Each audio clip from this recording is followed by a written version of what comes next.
I love school. So I'm a student, I'm a senior, and the last TV show I watched was All American. Hi, everyone. I hope everyone is doing well and can hear me. My name is Grace, and I go by the pronouns of she and hers. I am a Black woman, and I am a senior, and my major is communication studies. The last thing I watched is a show on Netflix. It's called Jenny in Georgia. It's pretty good. Thanks, everyone. Okay, let's see what's saying in the chat. Hannah Montana, okay. Young and Hungry, okay.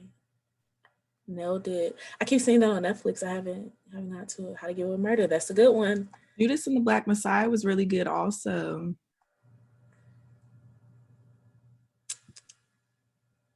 Okay, The Office. All right, thank you all for sharing. Thank you, thank you, thank you. So just to make sure, everyone feel comfortable in this space, we do have a few expectations and guidelines that we're all familiar with by now, but we ask that you keep your mic muted the entire time unless you are prompted to speak, just to respect everyone's speaking points. We highly encourage the use of the chat and reaction feature. That's how we're going to be able to engage with each other. So if you hear a point, use the reactions. We are here for it. Feel free to change your Zoom name to your preferred name. We will be going to breakout rooms today, so please be prepared for that. We will have some dialogue. And just as always, be willing to respect each other, hear each other out, and get ready to engage, okay? Okay, so here's some objectives that are really important so that you guys know, so that you all know that what direction we're taking.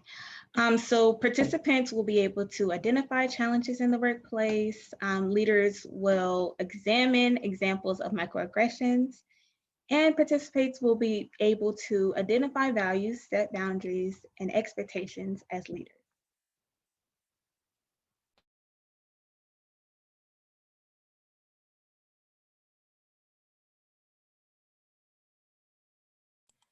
Eboni, you're muted. Thank you. Okay, so on this slide, we have a quote by Helen Henderson, which states, "Inclusion works to the advantage of everyone.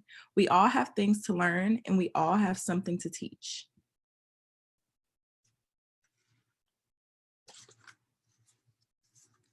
All right, so to talk about mindfulness and microaggressions, we know it's important to all have the same definition and level field. So when going in today, here are 2 definitions we'll be focusing on. So for microaggressions, this came directly from Dr. Sue at Columbia University, and their definition is pretty much the everyday verbal, nonverbal, and environmental slights, snubs, or insults, whether intentional or unintentional, which communicate hostile, derogatory, or negative messages to target persons based solely upon their marginalized group membership. A mouthful, but we can unpack that later on. And then mindfulness, according to mindful.org, is the basic human ability to be fully present, aware of where we are and what we're doing, and not to overly react or overwhelm what's going on around us. So let's be mindful of microaggressions. You feel me? Okay, so yeah, Eboni, Margaree, and I interviewed individuals with different social identities and perspectives. These are their thoughts on microaggressions, and these responses conclude in that microaggressions are subtle, vital attacks used to discriminate against specific marginalized groups. Now, we will get to know these individuals a little bit more later on in the presentation.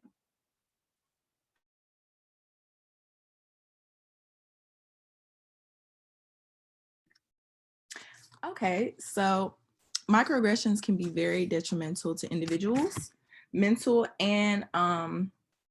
health and sense of job security. Here we have listed some effects that I've pulled from Medical News Today.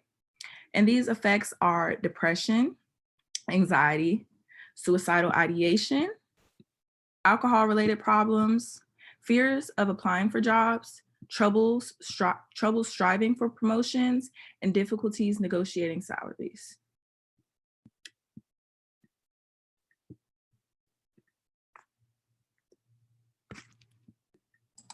Trying to work this mute button. Okay, so as Grace mentioned earlier, we did interview 4 participants. So now we're going to transition into small clips from each of our interviews. They are different people, different backgrounds, but yet they all have similar perspectives, and they have different social identities that everyone may not have. So these are real people with real situations. All right, and so Eboni, you have the floor.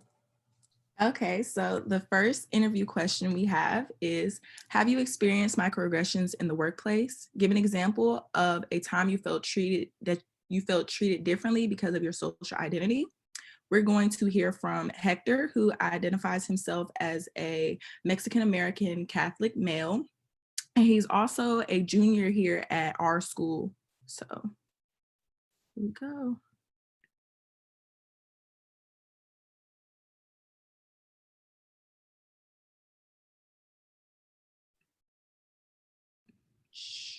Try sharing your audio if you can, Margaree.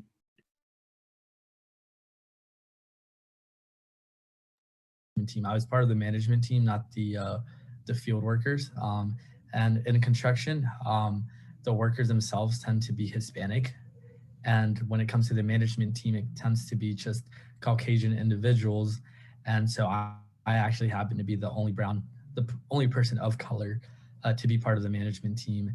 And unfortunately, whenever I came to taking initiative and being responsible for a group of people, I was often questioned, do you got this? Are you sure you can handle this stuff? And even though it was said like that, it wasn't directly saying oh, it's because you're Hispanic or this or that. I felt uncomfortable because it seemed like I was being put out on the spot and saying are you even worth having to take on this position or take on these duties and responsibilities? And it's just kind of I was like, well, what do you mean? I'm in school. I'm worthy of holding this title and position because school, my academics and my extracurriculars has prepared me for the position that I was holding at the moment. And that's kind of a sense where it was just kind of, I was being seen as less of an individual.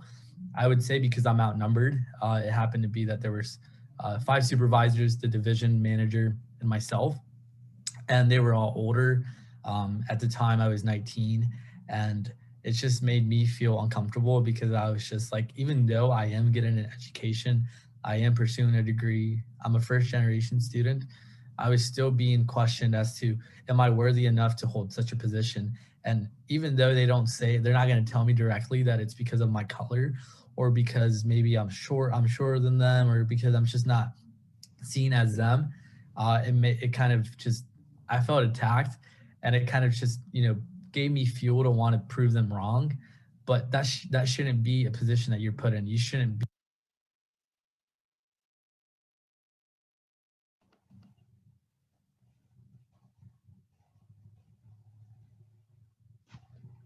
Okay, great. Now we're going to hear from Anthony Herndon. He is a Black male. He is a former teacher and currently a district specialist.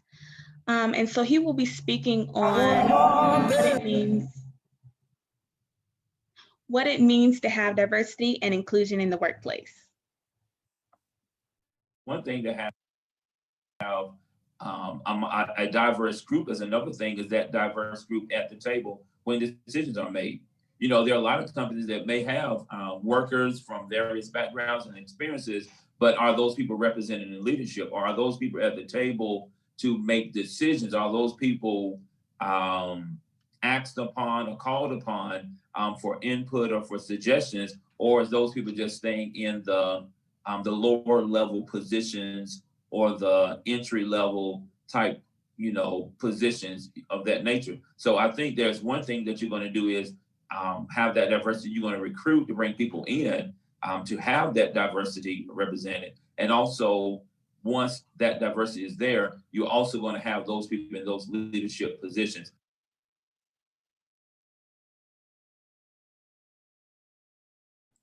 Right. One thing to have. All right, and so now we're going to talk about the diversity and inclusion in the workplace and just setting those values and expectations in the workplace. So we're going to hear from Lindsay Walker. She's a white female, and that's her social identities.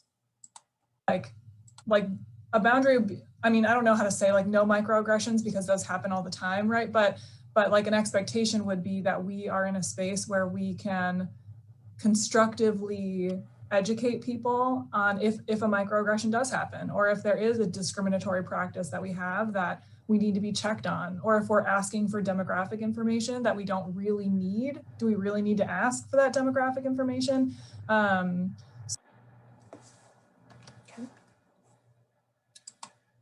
And lastly, we will hear from Jawan Jacobs, who identified as a Black male, and he will be discussing the tools to have these difficult conversations in the workplace and how he was able to gain them. And then secondly, we will hear of him having a conversation regarding a microaggression in his undergrad. Especially with like my generation and the generations behind me of like people wanting to become activists and like advocate for people of color in spaces. I would say, I think my graduate program has prepared me well to like have those conversations. I think it also helps that I am a Black man, and that I can identify with a lot of issues that we're seeing like on a national trend, especially with like the Black Lives Matter movement, things of that nature. Like, I think it certainly helps that my identity has given me a leg up in being able to empathize with them because I've been dealing with that my entire life. I think on like a relational level, I can relate to students very well because of that. But I think sometimes challenges that I'm presented with are when I'm dealing with a student who doesn't agree with what the majority should agree with. And what I mean by that is some people don't think that Black Lives Matter is an actual thing. Like, they don't see the trends and like Black men and Black women being killed for absolutely no reason. And they think it's coincidence. So like, what is the balance between like personally not agreeing with them, but like professionally respecting their opinion and allowing them to like have that opinion and stand strong in it, but still being able to see, understand, and respect their perspective of your peers. Now we're going to hear about his interaction where I've dealt with that. But I know when I was a student body vice president, we right after we were elected, we had to appoint our board, which comprised of like 8 directors, like 3 appointed officials and things like that. And we received a lot of pressure from administration to make sure we had, quote, a diverse board that represented the student body. And the first thing I said was, well, if I get applications and it just so happens that everybody that's qualified is Black, I guess we'll have an all-Black executive board, because I'm not going to think about what it looks like to have a diverse representation of students. To me, diversity is deeper than skin color. Like, it's diversification of thought, it's diversification of like where you've been and what you bring to the table.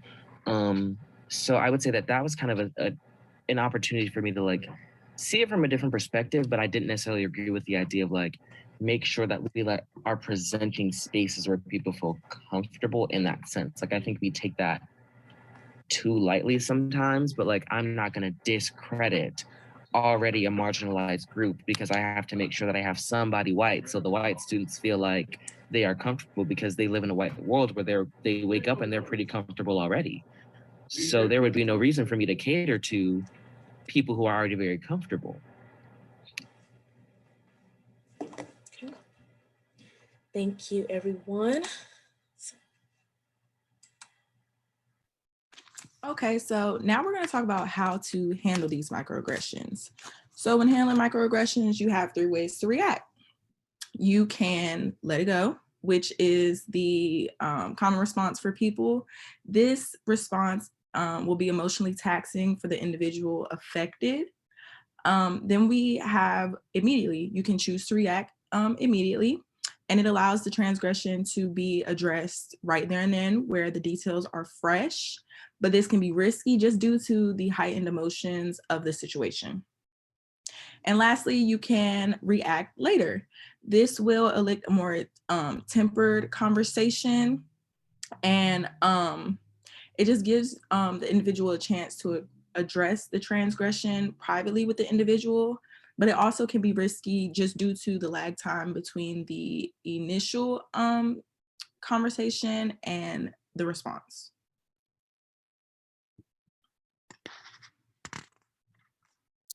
Okay, so now we're going to talk about the 4 Ds of handling microaggressions. According to the Harvard Business Review, you want to first discern. Determine how invested you are in addressing this based on the issue, the relationship, your feelings, and how you want to be perceived after the conversation. Then next, you want to disarm. When confronting the microaggression, you want to be prepared for somebody to possibly get defensive. Just disarm them by letting them know, you know, this may be a uncomfortable conversation. Then next, you want to defy. Challenge the person. Ask them, like, what did you mean when you said this? What did you mean when you did this? And allow the person to check and unpack their behavior, and, you know, accept their intent, but also let them know how the action impacted you. And then lastly, you want to decide how much you want to take from the interaction and how much you'll allow the interaction to take from you.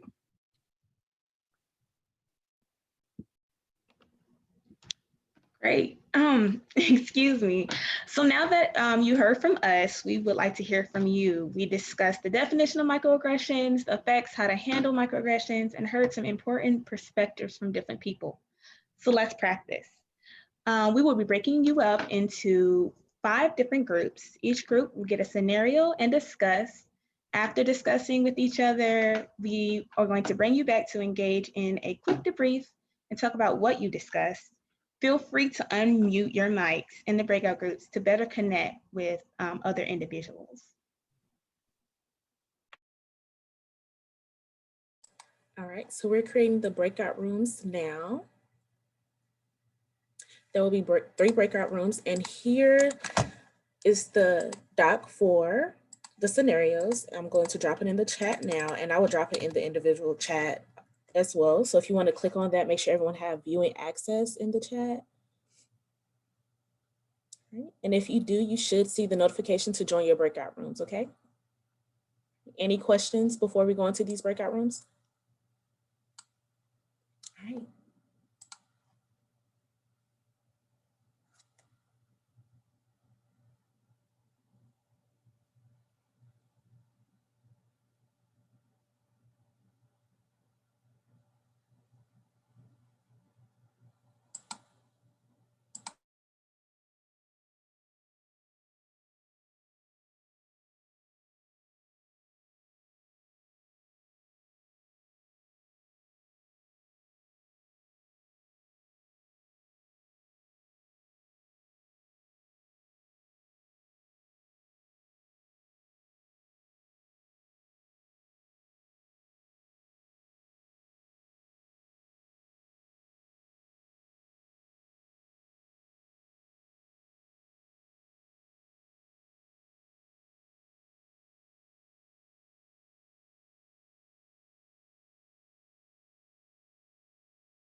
right. Thank you, everyone. It looked like everyone is back from the breakout rooms. So before we go back into our presentation, I just want to hear, how was the breakout rooms for everyone?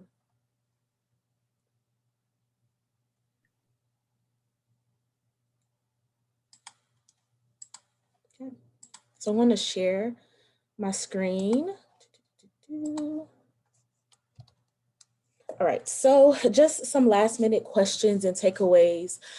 So if you want to share or share your thoughts, feel free to unmute yourself. But for the first question, what were some immediate reactions when you heard or read the scenario?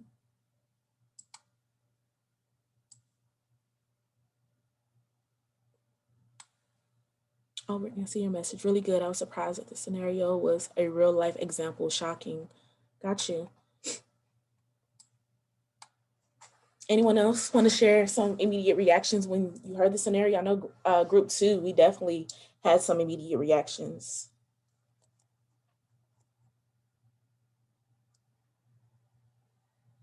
I think I was in group 2, and I think some of our immediate reactions were just asking for clarification, because at first the way it read off, it was like, oh gosh. But then also after like really sitting with the question, we learned that, you know, there could be like a lot of different intentions behind this and stuff. Mm-hmm. Yeah, real intentions. Jonathan, I was in group 3 and I definitely had initial but disbelief that this was a real life scenario. Yes, all of these scenarios are real life scenarios. This happened very often, I realize. Yeah. Second question, and this kind of, if you have experience or not, have you ever experienced something like this before? So it don't have to be directly, but something very similar.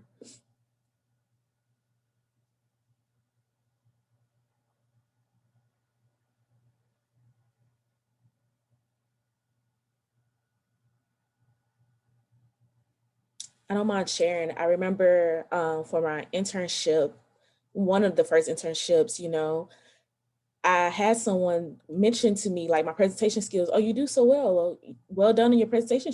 And I'm like, thank you. But it was the tone of the message that it was like in disbelief, like, oh, I'm so surprised. And it's like, what was your expectation going in about my articulation, about how I'm going to present? Like, what was your expectation for me? Was it low? Was it high? Okay, I see some. Cora, yes. They, not directly, but my friend went to her. Okay, so okay. Co-worker wanted to touch her hair every time he changed her hairstyle. Oh, wow. Okay. Thank you all for sharing. Thank you. Especially with okay, yeah. It happens. And it's like, wow, what was your expectations before? Okay. Third question, what are some takeaways you have from the scenarios?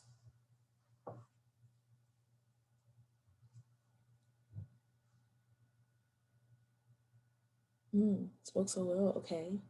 My coworker told me I wasn't going to be the only Black at the Christmas party because her husband was coming. Wow. Wow. You see how each one wasn't, we don't know the intentions, but it was, unintentionally or intentionally, as we've seen on the first few slides, microaggressions can happen using real life. Thank you. Thank you. We was open to the people sharing their stories, actually. I was in group 3 and it made me reflect more on how even environments like school that are supposed to be inclusive of children often fall short of achieving inclusivity. Yes, most definitely. So if you all would like to see the interviews, we interviewed 4 participants. If you all would like to have the access to those videos, we'll make sure Zach Bell get those to you all, because each interview was something different. Like I said, each person have different perspectives, different realities, and their definitions and how inclusivity and diversity show up into the workplace, into your everyday lives is different. So we will definitely make sure Zach Bell give you all access to those videos, because we think it's very impactful for you to hear their stories. They're not that long to watch. All right. So it is 11:36. So we're going to keep going, but we want to thank you all for being here today. I'm going to pass it over to Eboni.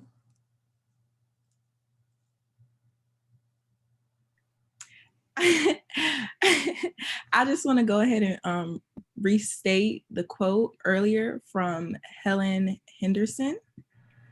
Inclusion works to the advantage of everyone. We all have things to learn and we all have something to teach. Yep. Thank you, everyone. If you have any questions or want to have this conversation more deeper, feel free to email us. Thank you, everyone, for being here. We definitely enjoyed ourselves, and we hope you enjoy the rest of LiNC. Thank you, everyone. Thank you. Thanks, See you everyone. guys. Thank you. See you.